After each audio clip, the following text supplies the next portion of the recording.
ఈ రెసిస్టర్ అనేది electrical device. So దీన్ని మనం ఈ రకమైనటువంటి సింబల్తో మనం ఇండికేట్ చేస్తాం. ఈ రెసిస్టర్ యొక్క పని ఏంటి? ఎలక్ట్రికల్ సర్క్యూట్లో దీన్ని యూజ్ చేసేటప్పుడు ఇది ఏ రకంగా పనిచేస్తుంది అనేది తెలుసుకుందాం. ఈ రెసిస్టర్ అనేది ఛార్జెస్ యొక్క ఫ్లోని రిస్ట్రిక్ట్ చేస్తుంది. సపోజ్ ఇప్పుడు మనం ఈ రెసిస్టర్కి ఒక బ్యాటరీని కనెక్ట్ చేస్తాం అనుకుందాం. సో ఈ బ్యాటరీ అంటే ఏంటండి అంటే ఈ బ్యాటరీ యొక్క టెర్మినల్స్ రెండు ఉంటాయి. ఒకటి నెగిటివ్ టెర్మినల్, ఒకటి పాజిటివ్ టెర్మినల్. ఈ బ్యాటరీలో ఈ టెర్మినల్స్ అంటే ఏంటండి అంటే మనకి ఈ బ్యాటరీలో నెగిటివ్ టెర్మినల్ అంటే ఇక్కడ మోర్ నెంబర్ ఆఫ్ ఎలక్ట్రాన్స్ ఉంటాయని అర్థం. అలాగే బ్యాటరీలో పాజిటివ్ టెర్మినల్ అంటే మోర్ నెంబర్ ఆఫ్ ప్రోటాన్స్ ఉంటాయని అర్థం. సో ఇక్కడ మనకి ఈ ప్లస్తో ఇండికేట్ చేసుకుంటాం. అయితే ఏం జరుగుతుంది? జనరల్గా బ్యాటరీ ఏదైతే మీరు తీసుకున్నారో ఆ బ్యాటరీకి టెర్మినల్ ఏదైతే ఇక్కడ మనం చూస్తున్నామో నెగిటివ్ టెర్మినల్, పాజిటివ్ టెర్మినల్స్, వీటిలో ఎక్సెస్ నెంబర్ ఆఫ్ ఎలక్ట్రాన్స్ కానీ అలాగే excess number of positive charges కానీ అదే ప్రోటాన్స్ కానీ ఇక్కడ ఉండడం జరుగుతాయి. అయితే ఎప్పుడూ కూడా ఏ డివైస్ అయినా సరే న్యూట్రల్ అవ్వడానికి ట్రై చేస్తుంది. అంటే తన దగ్గర ఉన్న ఎక్సెసివ్నెస్ని లూజ్ అయ్యి న్యూట్రల్ స్టేట్లోకి రావడానికి ట్రై చేస్తుంది. సో ఇక్కడ బ్యాటరీలో నెగిటివ్ టెర్మినల్లో ఉన్నటువంటి ఎలక్ట్రాన్స్ అనేవి ఈ బ్యాటరీ యొక్క పాజిటివ్ టెర్మినల్కి వెళ్ళడానికి ట్రై చేస్తాయి. కానీ దానికి వేరే మార్గం లేక అక్కడే ఉండిపోతాయి. ఎప్పుడైతే మనం ఒక కండక్టర్ని అంటే ఒక వైర్ని కానీ మనం బ్యాటరీ యొక్క రెండు టెర్మినల్కి మనం కనెక్ట్ చేస్తామో అప్పుడు ఛార్జెస్ అనేవి ఫ్లో అవ్వడం స్టార్ట్ అవుతాయి. అయితే ఇక్కడ మనం ఎలక్ట్రాన్ అనేది ఈ నెగిటివ్ టెర్మినల్ నుంచి బయలుదేరుతుంది. ఎందుకు బయలుదేరుతుందండి అంటే ప్రతి ఒక్క ఎలక్ట్రాన్కి మధ్య రిపల్సివ్ ఫోర్స్ ఉంటుంది. ఈ రిపల్సివ్ ఫోర్స్ కారణంగా ఇక్కడ మనకి ఎలక్ట్రాన్ అవి పుష్ చేస్తాయి కాబట్టి సో ఎలక్ట్రాన్ అనేది వాటిని దూరంగా బయలుదేరి ఇలా మనకి రెసిస్టర్ ద్వారా ట్రావెల్ చేసుకుంటూ ఒక బ్యాటరీ తాలూకా పాజిటివ్ టెర్మినల్కి రీచ్ అవుతుందని అనుకుందాం. అయితే ఇక్కడ కాన్సెప్ట్ ఏంటండి అంటే బ్యాటరీ దగ్గర ఈ ఎలక్ట్రాన్ బయలుదేరేటప్పుడు బ్యాటరీ కొంత ఎనర్జీని దీనికి ఇస్తుంది. సపోజ్ 5 వోల్ట్ ఎనర్జీని ఇచ్చింది అనుకుందాం. ఈ ఎనర్జీని తీసుకొని ఈ రెసిస్టర్ని క్రాస్ అయినప్పుడు ఆ ఎనర్జీ మొత్తాన్ని కూడా అది లాస్ అయిపోతుంది. లాస్ ఆఫ్ ఎనర్జీ అనేది జరిగిపోయి ఆ తర్వాత ఎలక్ట్రాన్ అనేది ఒట్టి చేతులతో బ్యాటరీ యొక్క పాజిటివ్ టెర్మినల్కి వచ్చి కూర్చుంటుంది. అయితే ఇక్కడ ఎలక్ట్రాను ఈ హై ఛార్జెస్ ఉండడం కారణంగా అది ఒక కైనెటిక్ ఎనర్జీని గెయిన్ చేస్తుంది. ఆ ఎనర్జీ మాత్రం ఇక్కడ లాస్ అవుతుంది తప్ప బ్యాటరీ అనేది మాత్రం దాన్ని గైడ్ చేస్తుంది. నువ్వు ఎక్కడి నుండి ఎక్కడికి వెళ్ళాలి అనే దాన్ని అది గైడ్ చేస్తుంది. సో ఇక్కడ మనం బ్యాటరీకి ఒక ఫీల్డ్ అనేది ఉంటుందని తెలుసుకోవాలి. ఫీల్డ్ అంటే ఏంటండి అంటే దాన్ని ఎలక్ట్రిక్ ఫీల్డ్ అంటాం. అది ఎప్పుడూ కూడా బ్యాటరీ యొక్క పాజిటివ్ టెర్మినల్ నుంచి నెగిటివ్ టెర్మినల్ వైపు మనం ఇండికేట్ చేస్తాం. సో ఇక్కడ బ్యాటరీ తాలూకా పాజిటివ్ టెర్మినల్లో ఉన్నటువంటి పాజిటివ్ ఛార్జెస్ ఈ ఎలక్ట్రాన్ని అట్రాక్ట్ చేస్తాయి అన్నట్టుగా మనం మాట్లాడుకోవచ్చు. అయితే వచ్చే దారిలో ఈ రెసిస్టర్ని క్రాస్ చేసేటప్పుడు అది కొంత ఎనర్జీని లాస్ అయిపోతుంది. ఎంత ఎనర్జీ? ఈ బ్యాటరీ యొక్క నెగిటివ్ టెర్మినల్ ఏదైతే ఎనర్జీని ఇచ్చిందో ఫోర్స్ వల్ల పుష్ చేయడం వల్ల ఆ ఎనర్జీ అక్కడ లాస్ అయిపోతుంది. ఈ రెసిస్టర్ ఏదైతే మనం అంటున్నామో ఈ రెసిస్టర్లో ఏం జరుగుతుందో చూద్దాం. ఈ రెసిస్టర్ అనేది ఒక కైండ్ ఆఫ్ మెటీరియల్ లాంటిది. సో దీంట్లో ఏముంటుందండి అంటే మోర్ నెంబర్ ఆఫ్ ఆటమ్స్ అనేవి ఉంటాయి. రెగ్యులర్గా యూజ్ చేసే కాపర్ ఎలిమెంట్ కంటే మోర్ నెంబర్ ఆఫ్ ఆటమ్స్ ఉంటాయి. ఓకేనా? ఈ ఆటమ్స్లో ఈ ఎలక్ట్రాన్ అనేది ఏదైతే మనం బ్యాటరీ తాలూకా నెగిటివ్ టెర్మినల్ నుంచి ఎలక్ట్రాన్ బయలుదేరింది అన్నాం కదా, అది ఈ రెసిస్టర్లోకి ఎంటర్ అవుతుంది. బ్యాటరీ తాలూకా నెగిటివ్ టెర్మినల్ నుంచి బయలుదేరుస్తున్నటువంటి ఎలక్ట్రాను దాని ఎనర్జీని ఈ ఆటమ్స్ చుట్టూ ఉన్నటువంటి ఎలక్ట్రాన్స్ యొక్క రిపల్సివ్ కారణంగా లాస్ అయిపోతుంది. అయితే ఇక్కడ ఇంత పెద్ద పొడవు ఉన్నటువంటి రెసిస్టర్లో అది ట్రావెల్ చేసి వెళ్ళేటప్పుడు కొంత టైం పడుతుంది. ఈ బ్యాటరీ తాలూకా లెంత్లో ఎంత ఎక్కువ లెంత్ తీసుకుంటే అన్ని నెంబర్ ఆఫ్ ఆటమ్స్ ఎక్కువగా ఉంటాయి. ఓకేనా? లేకపోతే ఏరియా కూడా మనం పెంచవచ్చు, ఏరియా కూడా మనం పెంచుకోవచ్చు. దాన్ని బట్టి కూడా మోర్ నెంబర్ ఆఫ్ ఆటమ్స్ అనేవి అకామిడేట్ అవుతాయి. అయితే ఇక్కడ ఏమవుతుంది? ఎలక్ట్రాన్ అనేది రెసిస్టర్ని క్రాస్ చేసి వచ్చేటప్పుడు మోర్ నెంబర్ ఆఫ్ ఆటమ్స్ అనేవి రిపల్స్ చేస్తాయి కదా.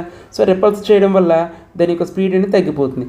అంటే ఈ రెసిస్టర్ అనేది క్రాస్ చేసి బయటికి రావడానికి టైం అనేది ఎక్కువ అవుతుంది. టైం అనేది ఏమైపోతుంది? ఇంక్రీజ్ అవుతుంది. ఓకేనా? అయితే ఇక్కడ మనకి కాన్సెప్ట్ ఏంటి? కరెంట్ అంటే కాన్సెప్ట్ ఏంటి? I is equal to NQ/T.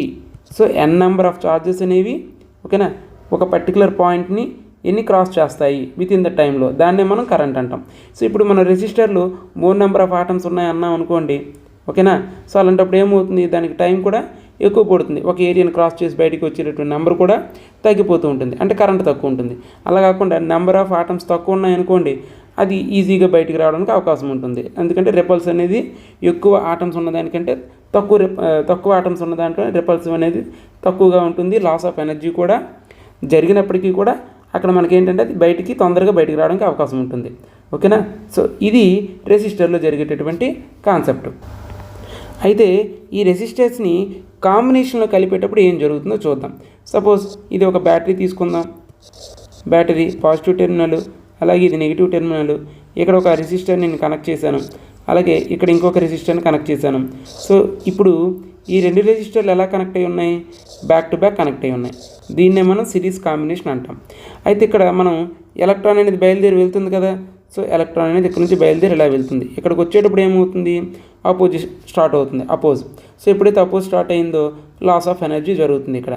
ఓకేనా? అంటే బ్యాటరీ దగ్గర నుంచి సపోజ్ 5 వోల్ట్ ఎనర్జీని గెయిన్ చేసుకొని అది అక్కడ నుంచి బయలుదేరి R2 దగ్గరికి వచ్చేసరికి సమ్ లాస్ అనేది జరుగుతుంది ఇక్కడ. ఆ మిగిలిపోయినటువంటి ఎనర్జీతో R1 దగ్గరికి వచ్చేసరికి ఇక్కడ కూడా లాస్ అనేది జరుగుతుంది. అయితే ఈ లాస్ అనేది ఏమవుతుందో తెలుసా? ఇక్కడ ఎంతైతే వోల్టేజ్ని గెయిన్ చేసిందో, సపోజ్ ఇక్కడ V అనే వోల్టేజ్ని గెయిన్ చేసింది కదా, R2 దగ్గర లాస్ అయిన వోల్టేజ్ V2, R1 దగ్గర లాస్ అయిన voltage V1. So V is equal to ఏమవుతుందంటే V1 ప్లస్ VV2. అంటే బ్యాటరీ దగ్గర ఎంతైతే ఎనర్జీని గెయిన్ చేసిందో ఆ ఎనర్జీ మొత్తం కూడా ఈ సర్క్యూట్లో బ్యాటరీ సెకండ్ హ్యాండ్కి వచ్చేసరికి లాస్ అయిపోతుంది.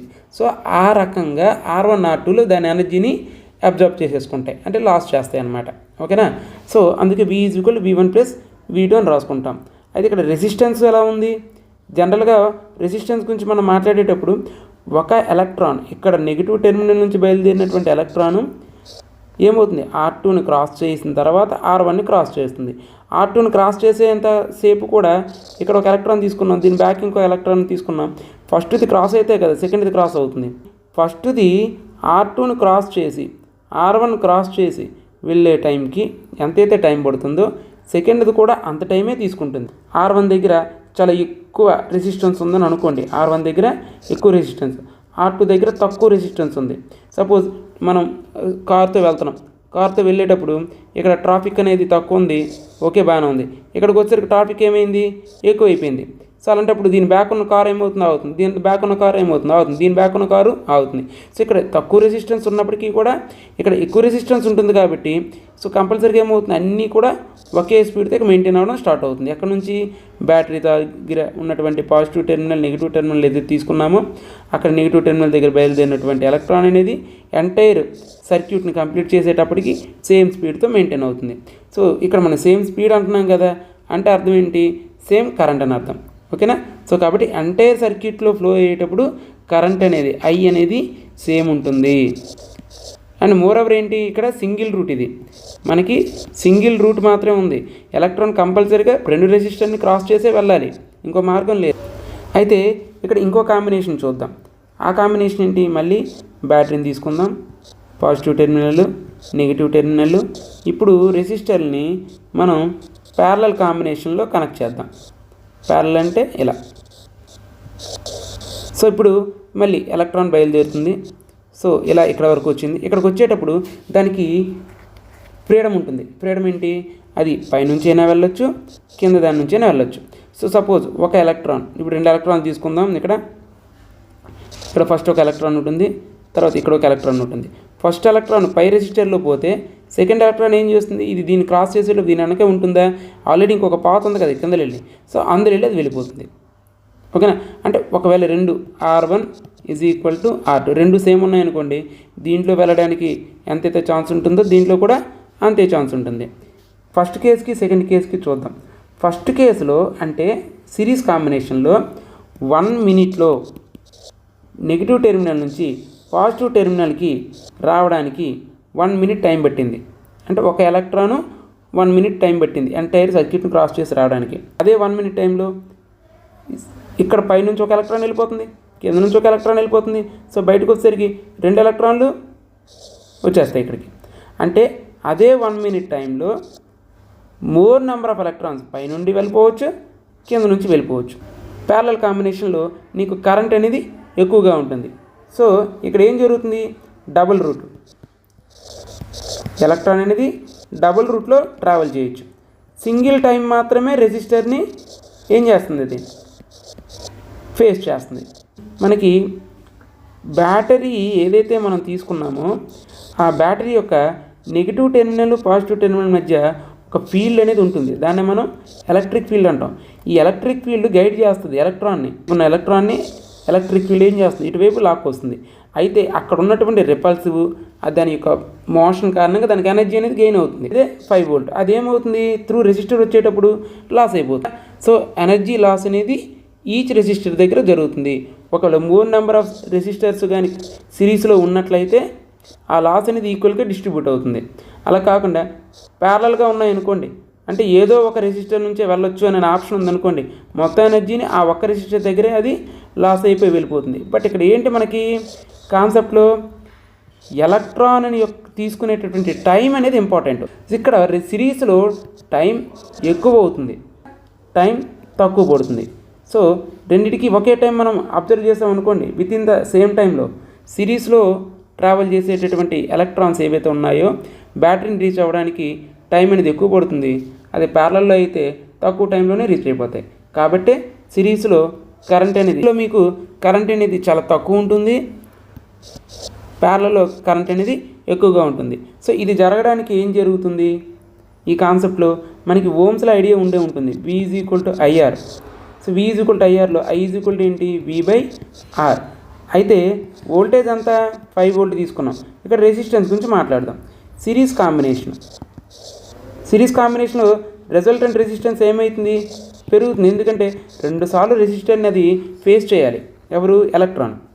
కాబట్టి టైం ఎక్కువ పడుతుంది. సింపుల్గా మనం I = 5 వోల్ట్/R1 + R2.